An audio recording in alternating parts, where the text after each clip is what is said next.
Hello, I'm Dr. John Bray-Morris, and today's Shooting Up in the Dark video series is going to focus on the topic Understanding Your Loved One's Addiction, 7 Insights.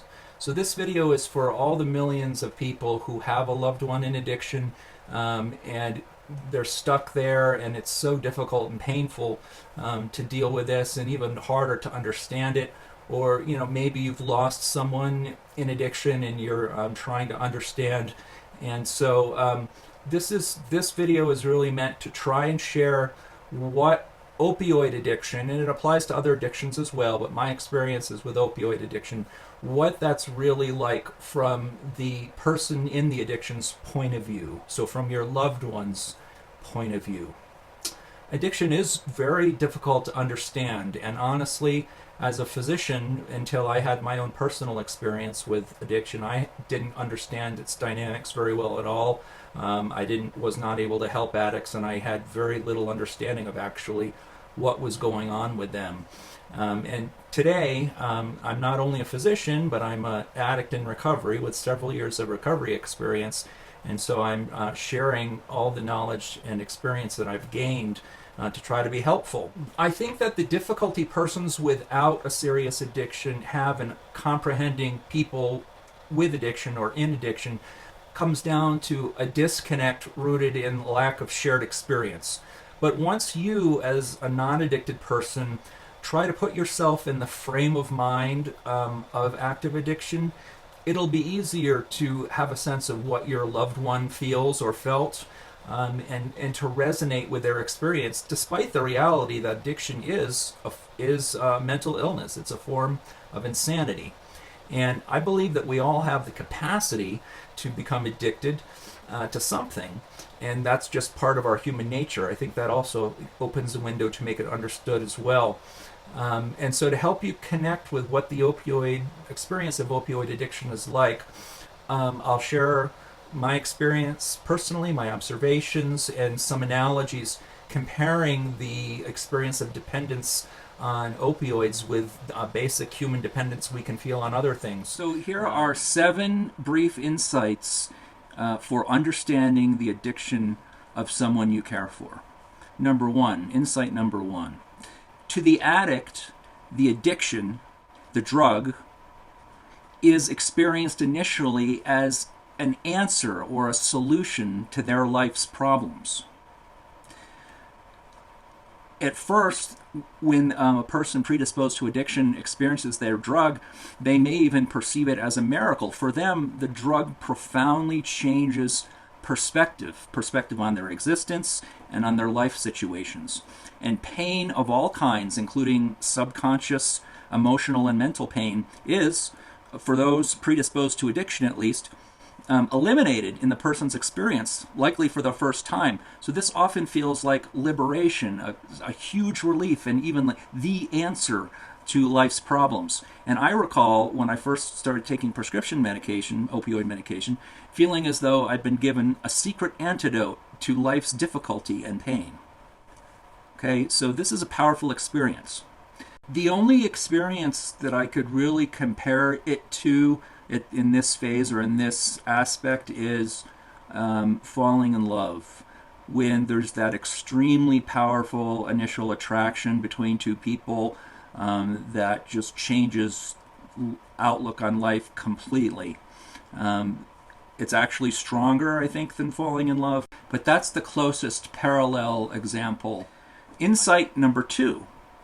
The addict develops a dysfunctional but very powerful relationship with the addictive behavior or the drug, which changes over time but always leads to a 100% conviction, a total belief that it, the drug, is their most vital necessity, eclipsing all other domains of human life. So pretty quickly, but certainly also gradually, the perception of the person in addiction is that they need this drug and need what it does for them more than they need almost anything else, which is why when consequences keep mounting up and an addict is forced to choose, that they will consistently make choices that allow them to keep using the drug. Related, insight number 3, ultimately the person in addiction is driven by alteration in neural pathways in the brain to survive by using. They believe that they literally will die without the drug, even when the drug is killing them. Active addiction develops the belief that ongoing access to and use of the drug is absolutely vital, and that existence, the person's very existence depends on it. So for ongoing survival, they have to have the drug, even when they derive no more pleasure from it. The person may even want to stop using, but without help, almost certainly can't get clean by themselves. The drive they experience to continue using can be maniacal, and using becomes more important to them than anything else, literally. Here is where analogies may help.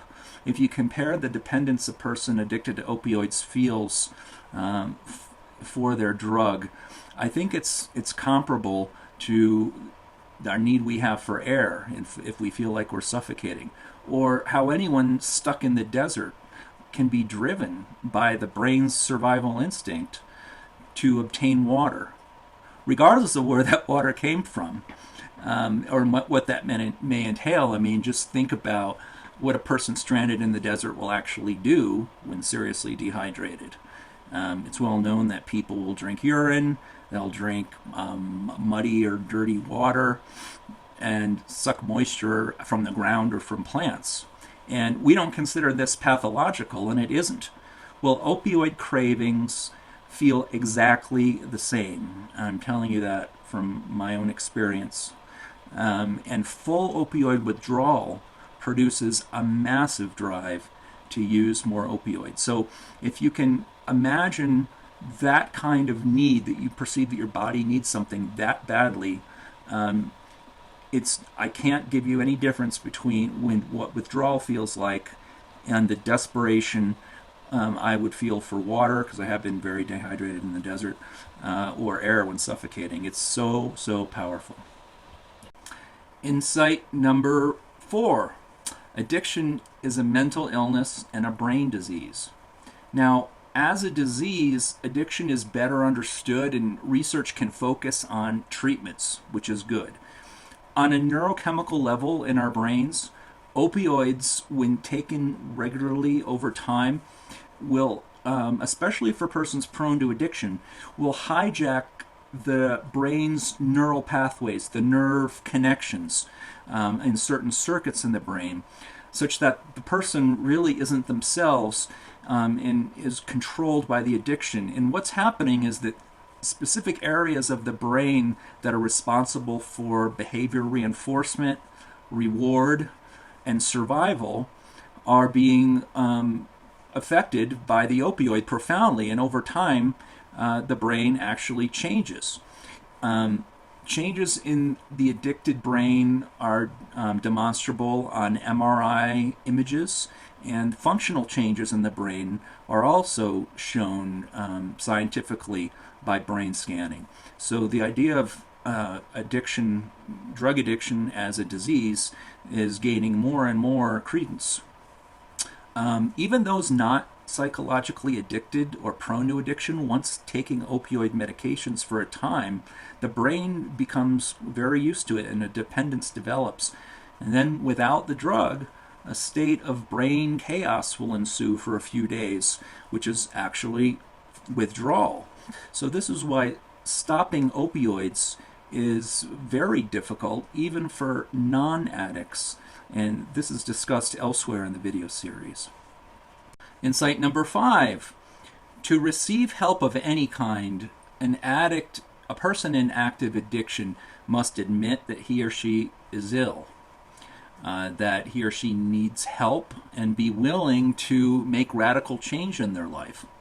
And unfortunately, this is not where most people in active addiction are at, until or unless they hit a bottom And unfortunately for many, that bottom is death due to overdose. So it's because of the things we've already talked about. A person in active addiction typically is not open or interested in treatment of any kind unless they become truly desperate for change. Early on, most addicts can't or won't be honest with themselves, even, not to mention other people, or consider themselves to be addicted, even when consequences and evidence that they are addicted keeps piling up and are obvious to you. They will make all manner of excuses to avoid admitting they have a real problem, and even when an addict realizes they are addicted, perhaps even that they are in trouble, the idea of stopping is terrifying. Some don't know about treatment or have misconceptions about treatment or believe it's not an effective option for them, and others can't access treatment. The important implications here are it is good to make your loved one aware that you are concerned about them and that you will help them access treatment, but you cannot convince an addict that they have a problem or need help no matter how close your relationship is. No one can change another person's addiction. The addict can't be talked into treatment or even to getting an assessment. Now, you can ask them if they're willing to have an evaluation for addiction with no strings attached. With the possible exception of a minor, in a parent-child relationship, no one can force a person with addiction to accept any kind of help or treatment, whether we're talking about medication-assisted treatment, other forms of harm reduction, detox, or inpatient residential treatment. Unless the person is willing and wants help for themselves, none of this will happen. And here I want to put in a plug for the podcast called Last Day, which focuses on opioid addiction viewed from the perspective of the addicted loved one's last day of life before he or she overdosed and died. If you have lost a loved one to addiction, this podcast may be really educational and therapeutic. A common theme here in the podcast is family members and other loved ones feeling or expressing regret or guilt for not doing something to, quote, save their loved one. And I want to comment on this, particularly regarding, any intervention that could be made, but particularly medication-assisted treatment, by which I mean programs that administer the opioid receptor modulating drugs, Vivitrol and Suboxone, which Vivitrol is a shot and Suboxone typically is a film that a person puts under their tongue. But these medications have a real role and do save lives, but there's a lot of misunderstandings about them. A person who is in active addiction can't just begin taking either of these medications until they get the opioids they've been abusing out of their system. If they do take these while dependent on opioids, they'll have a violent withdrawal reaction and become quite sick, sometimes dangerously sick, requiring hospitalization. And addicts typically know this. So I just want to counter the myth out there, which some seem to believe and suffer from, that a family member can just take their opioid-addicted loved one to get one of these treatments and instantly protect them from overdose. Again, unless we're talking about a minor, it just doesn't work to take an addicted person to a clinic or facility and expect that any kind of intervention is going to be effective. The person has to really want it enough to give up the drug and go through detox, which is painful, although doable with support. And honestly, that isn't even easy when someone wants to be clean. Which leads to insight number 6. Your loved one's addiction is no one's fault. The tragic outcome of overdose death is no one's fault. And importantly, it's not your fault. And as you learn more, you will see eventually why it really isn't your loved one's fault even either. But it is normal to be angry at your loved one and mystified about their behavior, which is the whole point of this podcast. And then insight number 7, which is the last I have to say, is that recovery is possible. If your loved one is alive and living in addiction, it is always possible that they will one day accept treatment and enter recovery. It takes strong commitment and hard work to sustain abstinence and recovery. That's true. But I know dozens of addicts who relapse multiple times, many that went to several treatment programs and failed, but eventually did get clean, get well, and stay clean for long term.